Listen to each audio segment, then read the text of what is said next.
ഇന്ന് ദിവസം 192. ഇന്ന് വായിക്കുന്ന വചനഭാഗങ്ങൾ ഏശയ്യ അദ്ധ്യായം 1-2, തോബിത്ത് അദ്ധ്യായം 1-2, സുഭാഷിതങ്ങൾ അദ്ധ്യായം 9, 7-12 വരെ വാക്യങ്ങൾ. ഏശയ്യ പ്രവാചകന്റെ പുസ്തകത്തിൽ നിന്ന് അദ്ധ്യായം 1. ജനത്തിൻ്റെ അതിക്രമങ്ങൾ. ആമോസിൻ്റെ പുത്രനായ ഏശയ്യായ്ക്ക് യൂദാ രാജാക്കന്മാരായ ഉസ്സിയ, യോഥാം, ആഹാസ്, ഹെസക്കിയ എന്നിവരുടെ കാലത്ത് യൂദയായെയും ജെറുസലേമിനെയും കുറിച്ചുണ്ടായ ദർശനം.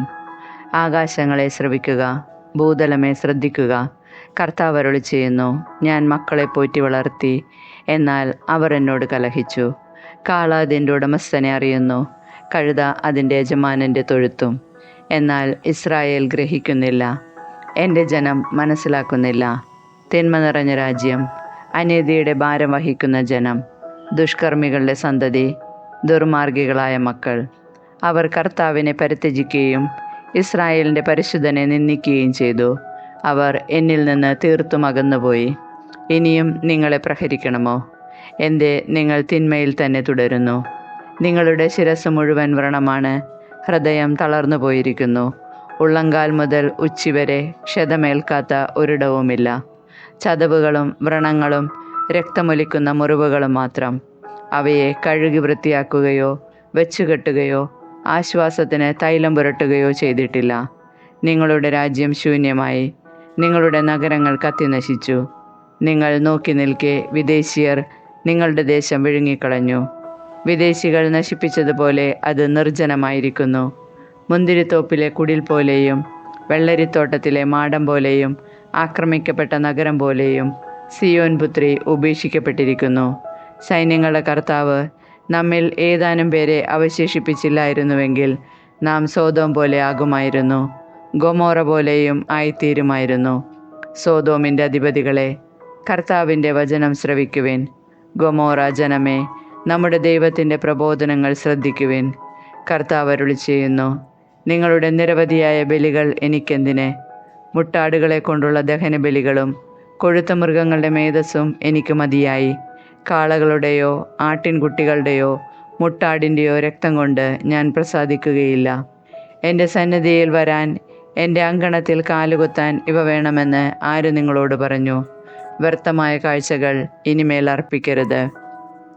ധൂപം എനിക്ക് മ്ലേച്ഛ വസ്തുവാണ്. നിങ്ങളുടെ അമാവാസിയും സാപത്തും സമ്മേളനങ്ങളും നിങ്ങളുടെ അനീതി നിറഞ്ഞ ഉത്സവങ്ങൾ എനിക്ക് സഹിക്കാനാവില്ല. നിങ്ങളുടെ അമാവാസികളും ഉത്സവങ്ങളും ഞാൻ വെറുക്കുന്നു. അവ എനിക്ക് ഭാരമായിരിക്കുന്നു, അവ എനിക്ക് ദുസ്സഹമായി തീർന്നിരിക്കുന്നു. നിങ്ങൾ കരങ്ങൾ ഉയർത്തുമ്പോൾ ഞാൻ നിങ്ങളിൽ നിന്ന് മുഖം മറയ്ക്കും. നിങ്ങൾ എത്ര പ്രാർത്ഥിച്ചാലും ഞാൻ കേൾക്കുകയില്ല. നിങ്ങളുടെ കരങ്ങൾ രക്തപങ്കിലമാണ്. നിങ്ങളെ തന്നെ കഴുകി വൃത്തിയാക്കുവിൻ. നിങ്ങളുടെ ദുഷ്കർമ്മങ്ങൾ എൻ്റെ സന്നിധിയിൽ നിന്ന് നീക്കിക്കളയുവിൻ. നിങ്ങളുടെ അകൃത്യങ്ങൾ അവസാനിപ്പിക്കുവിൻ. നന്മ പ്രവർത്തിക്കാൻ ശീലിക്കുവിൻ. നീതി അന്വേഷിക്കുവിൻ. മർദ്ദനം അവസാനിപ്പിക്കുവിൻ. അനാഥരോട് നീതി ചെയ്യുവിൻ. വിധവകൾക്കു വേണ്ടി വാദിക്കുവിൻ. കർത്താവ് അരുളി ചെയ്യുന്നു, വരുവിൻ, നമുക്ക് രമ്യതപ്പെടാം. നിങ്ങളുടെ പാപങ്ങൾ കടും ചുമപ്പാണെങ്കിലും അവ മഞ്ഞുപോലെ വെണ്മയുള്ളതായിത്തീരും.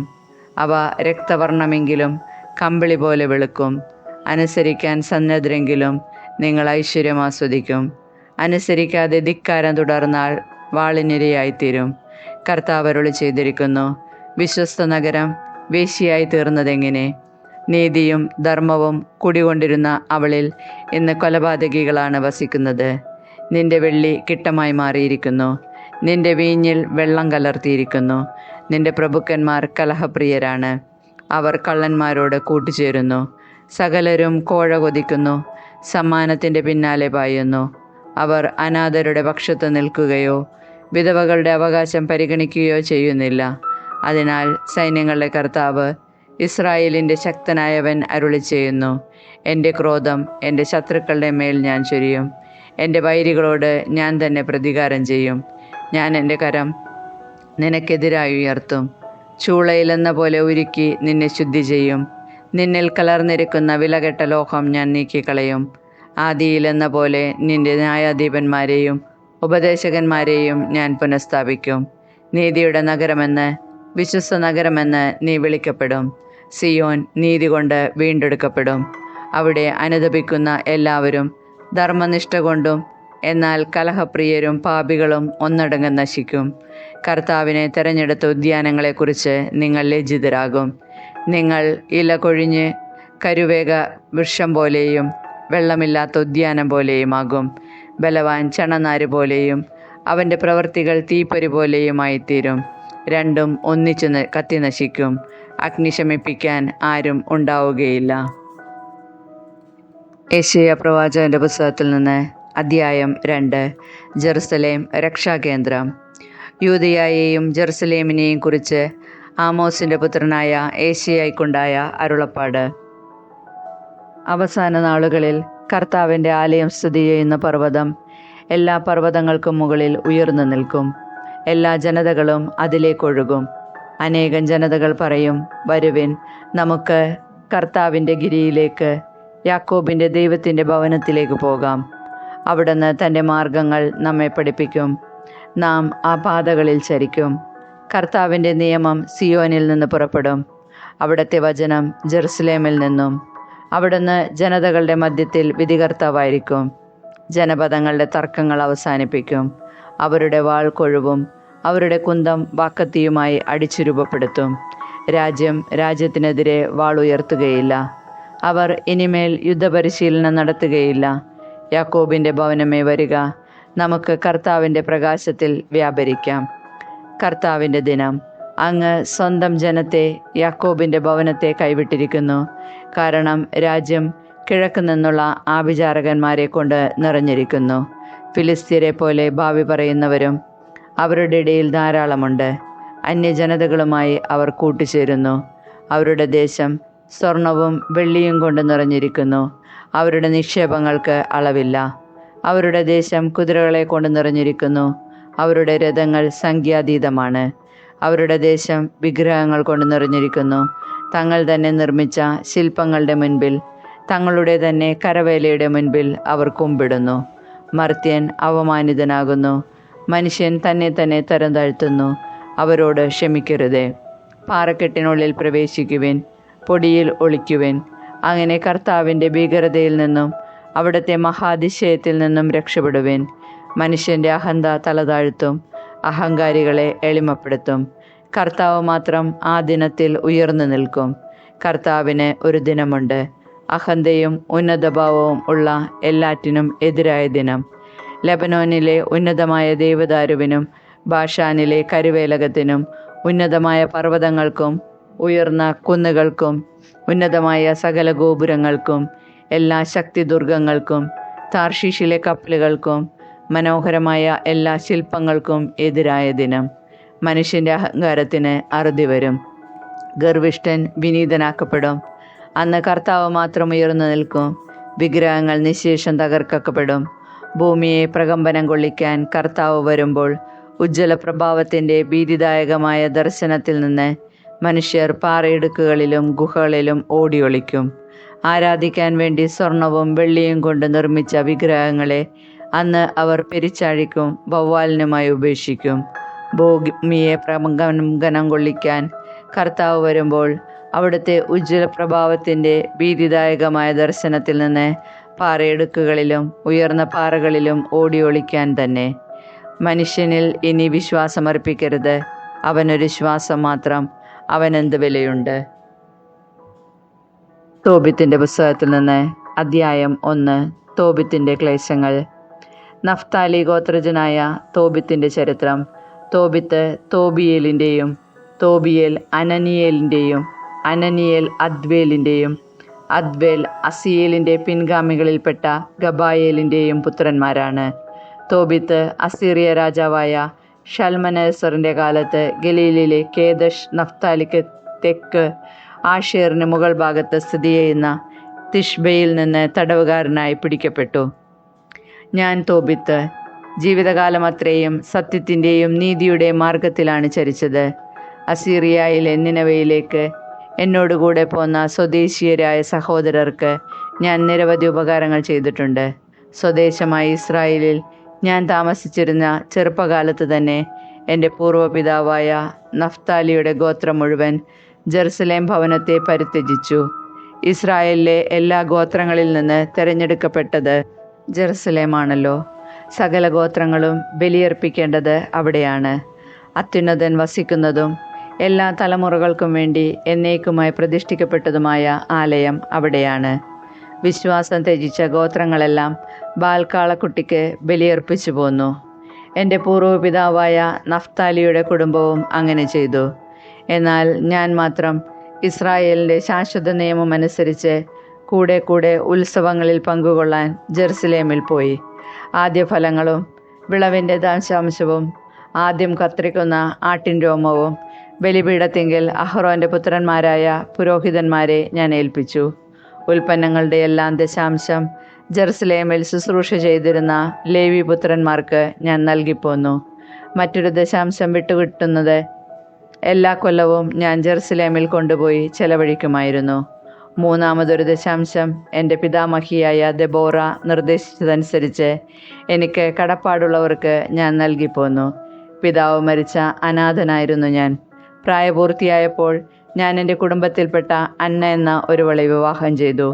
അവളിൽ എനിക്ക് തോബിയാസ് എന്ന മകൻ ജനിച്ചു. തടവുകാരനായി നിനവയിലെത്തിയപ്പോൾ എൻ്റെ സഹോദരന്മാരും ചാർച്ചക്കാരും വിജാതീയരുടെ ഭക്ഷണം കഴിച്ചു. എന്നാൽ ഞാൻ കഴിച്ചില്ല. കാരണം ദൈവത്തെക്കുറിച്ചുള്ള ഓർമ്മ എൻ്റെ മനസ്സിൽ നിറഞ്ഞു നിന്നിരുന്നു. അത്യുന്നതൻ്റെ കാരുണ്യത്താൽ ഞാൻ ഷൽമനേസറിൻ്റെ പ്രീതിക്ക് പാത്രമായി. അവൻ എന്നെ ഭക്ഷ്യവിഭവങ്ങൾ വാങ്ങുന്ന ചുമതല ഏൽപ്പിച്ചു. അങ്ങനെ ഞാൻ മേദിയയിൽ പോവുക പതിവായി. ഒരിക്കൽ മേദിയയിലെ റാഗേസിൽ വെച്ച് ഗബ്രിയാസിൻ്റെ സഹോദരൻ ഗബായേലിനെ ഞാൻ 10 താലന്ത് വെള്ളി സൂക്ഷിക്കാൻ ഏൽപ്പിച്ചു. ഷൽമനേസർ മരിച്ചു. മകൻ സെന്നാകെരീബ് ഭരണമേറ്റു. അവൻ്റെ ഭരണകാലത്ത് രാജവീതി സുരക്ഷിതമല്ലാത്ത വന്നതുകൊണ്ട് ഞാൻ മേദിയയിൽ പോകാതെയായി. ഷൽമനേസറിൻ്റെ കാലത്ത് ഞാൻ എൻ്റെ നാട്ടുകാർക്ക് വളരെയേറെ ഉപകാരം ചെയ്തിട്ടുണ്ട്. വിശക്കുന്നവർക്ക് ഞാൻ ഭക്ഷണം കൊടുത്തു, നഗ്നർക്ക് വസ്ത്രം നൽകി. എൻ്റെ ജനത്തിൽ ആരുടെയെങ്കിലും മൃതശരീരം നിനവയുടെ മതിലിന് വെളിയിൽ കിടക്കുന്നത് കണ്ടാൽ ഉടൻ ഞാൻ സംസ്കരിക്കുമായിരുന്നു. യൂദായിൽ നിന്ന് ഒളിച്ചോടി വന്ന ആരെയെങ്കിലും സെന്നാകെരീബ് രാജാവ് വധിച്ചാൽ ഞാൻ അവരെ രഹസ്യമായി സംസ്കരിക്കും. വളരെ പേർ അവൻ്റെ കോപാഗ്നിയിൽപ്പെട്ട് മരിച്ചു. രാജാവ് മൃതദേഹങ്ങൾ അന്വേഷിച്ചപ്പോൾ കണ്ടില്ല. ഞാനാണ് മൃതദേഹങ്ങൾ മറവ് ചെയ്യുന്നതെന്ന് നിനവേക്കാരിൽ ആരോ രാജാവിനെ അറിയിച്ചു. അതോടെ എനിക്ക് ഒളിവിൽ പോകേണ്ടതായി വന്നു. എന്നെ കൊല്ലാൻ അന്വേഷിക്കുന്നുവെന്ന് കേട്ട് പേടിച്ച് ഞാൻ നാടുവിട്ടു. രാജാവ് എൻ്റെ വസ്തുവകകൾ കണ്ടുകെട്ടി. എൻ്റെ ഭാര്യ അന്നയും മകൻ തോബിയാസും മാത്രം അവശേഷിച്ചു. 50 ദിവസം തികഞ്ഞില്ല, സെന്നാകെരീബിനെ അവൻ്റെ 2 പുത്രന്മാർ തന്നെ വധിച്ചു. അവർ അറാറത്ത് മലകളിലേക്ക് ഒളിച്ചോടി. സെന്നാകെരീബിൻ്റെ മറ്റൊരു മകൻ എസാർഹദോൺ ആണ് പിന്നെ ഭരണമേറ്റത്. അവൻ എൻ്റെ സഹോദരൻ അനായേലിൻ്റെ പുത്രൻ അഹിക്കാറിനെ രാജ്യത്തിലെ വരവ് ചെലവുകളുടെയും എല്ലാ വകുപ്പുകളുടെയും മേൽനോട്ടം ഏൽപ്പിച്ചു. അഹിക്കാർ എനിക്ക് വേണ്ടി ഇടപെട്ടു. ഞാൻ നിനവയിൽ തിരിച്ചെത്തി. രാജാവിൻ്റെ പാനപാത്രവാഹകനും രാജമുദ്രയുടെ സൂക്ഷിപ്പുകാരനും കണക്ക് സൂക്ഷിപ്പുകാരനും ആയിരുന്നു അഹിക്കാർ. എസാർഹദോൺ രാജാവ് തനിക്ക് തൊട്ടു താഴെ അവനെ അവരോധിച്ചു. അവൻ എൻ്റെ സഹോദരപുത്രനായിരുന്നു. തോബിത്തിൻ്റെ പുസ്തകത്തിൽ നിന്ന് അധ്യായം 2. തോബിത്ത് അന്ധനാകുന്നു. വീട്ടിലെത്തിയ എനിക്ക് ഭാര്യ അന്നയെയും പുത്രൻ തോബിയാസിനെയും തിരിച്ചു കിട്ടി. 7 ആഴ്ചയുടെ ഉത്സവമായ പെന്തക്കോസ്ത തിരുനാളായിരുന്നു അന്ന്. എൻ്റെ ബഹുമാനത്തിനായി തയ്യാറാക്കിയ വിഭവസമൃദ്ധമായ വിരുന്നിൽ ഞാൻ ഭക്ഷണത്തിനിരുന്നു. ഭക്ഷണ സാധനങ്ങളുടെ സമൃദ്ധി കണ്ട് ഞാൻ മകനോട് പറഞ്ഞു, പോയി നമ്മുടെ സഹോദരരിൽ നീ കാണുന്ന ദൈവവിചാരമുള്ള ദരിദ്രരെ കൊണ്ടുവരിക, ഞാൻ കാത്തിരിക്കാം. അവൻ പോയി വന്നിട്ട് പറഞ്ഞു, പിതാവേ, നമ്മുടെ ജനത്തിൽ ഒരാളെ ആരോ കഴുത്തു ഞെരിച്ച് കൊന്ന് ചന്തസ്ഥലത്ത് തള്ളിയിരിക്കുന്നു. ഭക്ഷണം തൊട്ടുനോക്കുക പോലും ചെയ്യാതെ ഞാൻ അങ്ങോട്ടോടി. സൂര്യാസ്തമയം വരെ ശവശരീരം ഒരു സ്ഥലത്ത് ഭദ്രമായി സൂക്ഷിച്ചു. ഞാൻ തിരിച്ചു വന്ന് കുളിച്ച് അതീവ ദുഃഖത്തോടെ ആഹാരം കഴിച്ചു. ആമോസ് പ്രവാചകന്റെ വാക്കുകൾ ഓർമ്മയിൽ വന്നു. നിങ്ങളുടെ ഉത്സവങ്ങൾ ദുഃഖമയമായും നിങ്ങളുടെ ആഹ്ലാദത്തിമിർപ്പുകൾ വിലാപമായും മാറും. ഞാൻ കരഞ്ഞു. സൂര്യാസ്തമയത്തിന് ശേഷം ഞാൻ ചെന്ന് കുഴി കുഴിച്ച് മൃതദേഹം സംസ്കരിച്ചു. അയൽക്കാർ എന്നെ പരിഹസിച്ച് പറഞ്ഞു, ഈ പ്രവൃത്തി വധശിക്ഷയ്ക്ക് കാരണമാകുമെന്ന് അവന് ഭയമില്ലല്ലോ. ഒരിക്കൽ നാടുവിട്ടോടിയവനാണ്. എന്നിട്ടും ഇതാ പഴയപടി മരിച്ചവരെ സംസ്കരിക്കുന്നു. ശവസംസ്കാരം കഴിഞ്ഞ് രാത്രി തന്നെ ഞാൻ വീട്ടിലേക്ക് മടങ്ങി. അശുദ്ധനായിരുന്നതുകൊണ്ട് ഞാൻ അങ്കണത്തിൻ്റെ മതിലിനോട് ചേർന്ന് കിടന്ന് ഉറങ്ങി. മുഖം മൂടിയിരുന്നില്ല. എൻ്റെ പുറകിൽ മതിലിന്മേൽ കുരുവികൾ ഇരിക്കുന്നുണ്ടായിരുന്നു. അത് ഞാൻ അറിഞ്ഞില്ല. അന്ന് രാത്രി കുരുവികളുടെ ചുടുകാഷ്ടം ഇരു കണ്ണുകളിലും വീണ് വെളുത്ത പടലങ്ങളുണ്ടായി. പല വൈദ്യന്മാരെയും സമീപിച്ചെങ്കിലും ആർക്കും സുഖപ്പെടുത്താൻ കഴിഞ്ഞില്ല.